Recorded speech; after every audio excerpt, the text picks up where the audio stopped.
Bem-vindo ao podcast Estrangeiros e Peregrinos. A mensagem de hoje será apresentada por Dennis Allen. Depois de refletir sobre Apolo, uma pessoa bem interessante no Novo Testamento, vamos ter a resposta à pergunta 600 e uma nova pergunta para desafiar seu conhecimento das Escrituras. É comum encontrar pessoas altamente capazes que se acham superiores aos outros. Existem qualquer questionamento ou correção. Arrogância impede seu crescimento e limita sua utilidade. Quando uma pessoa se mostra capaz e ao mesmo tempo humilde, ela tem condições de realizar um bom trabalho na sua área de atuação.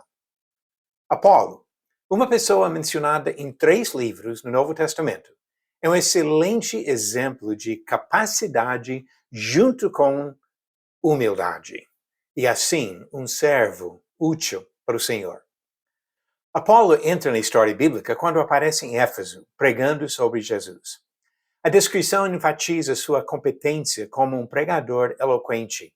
Diz em Atos capítulo 18, começando no versículo 24, nesse meio tempo chegou a Éfeso um judeu, natural de Alexandria, chamado Apolo, homem eloquente e poderoso nas Escrituras.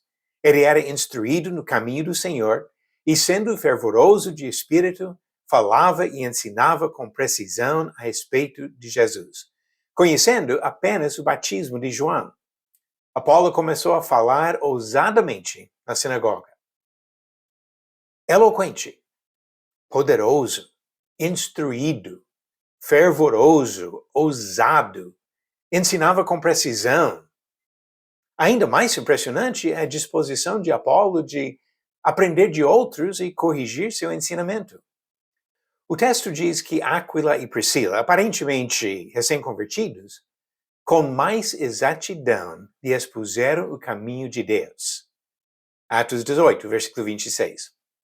Se fosse uma pessoa orgulhosa, Apolo poderia facilmente rejeitar a instrução desse casal. Mas como ele acreditava em Jesus e desejava servir ao Senhor, ele aprendeu e aperfeiçoou sua mensagem. Os cristãos de Éfeso apoiaram Apolo quando ele foi para Acaia, uma região grega, para pregar. Diz ainda no capítulo 18, versículo 27 e 28, tendo chegado, Apolo auxiliou muito aqueles que, mediante a graça, haviam crido, porque com grande poder convencia publicamente os judeus, provando por meio das Escrituras que Jesus é o Cristo. Algum tempo depois, Paulo incentivou Apolo a voltar para Corinto, importante cidade da Acaia, pois viu o valor do seu trabalho. Isso encontramos em 1 Coríntios, capítulo 16, versículo 12. Ele mencionou a contribuição de Apolo quando escreveu aos cristãos de Corinto e disse em 1 Coríntios 3, versículos 5 e 6, quem é Apolo? E quem é Paulo? São servos, por meio de quem vocês creram, e isto conforme o Senhor concedeu a cada um. Eu plantei, Apolo regou, mas o crescimento veio de Deus. Em outro momento, Paulo pediu para Tito ajudar Apolo em uma viagem. Tito, capítulo 3, versículo 13. Apolo foi abençoado com inteligência, eloquência e boas oportunidades para aprender. A humildade dele foi um elemento essencial do seu sucesso no serviço ao Senhor. Você acertou a pergunta 600? Quem agiu como secretário de Paulo quando ele escreveu sua carta aos Romanos? Alternativas: A. Timóteo, B. Tércio, C. Tértulo ou D. Tito. A resposta correta, alternativa B. Tércio. Como diz Romanos 16, versículo 22. Eu, Tércio, que escrevi esta carta, mando saudações do Senhor. Paulo foi autor, mas Tércio, o secretário que escreveu as palavras para enviar à igreja de Roma. E a pergunta de hoje, acredito que vai ser um bom desafio.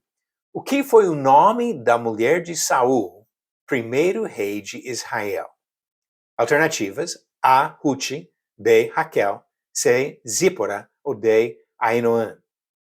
A resposta no final do próximo episódio. Quando olhamos para exemplos como Apolo, podemos aprender coisas importantes.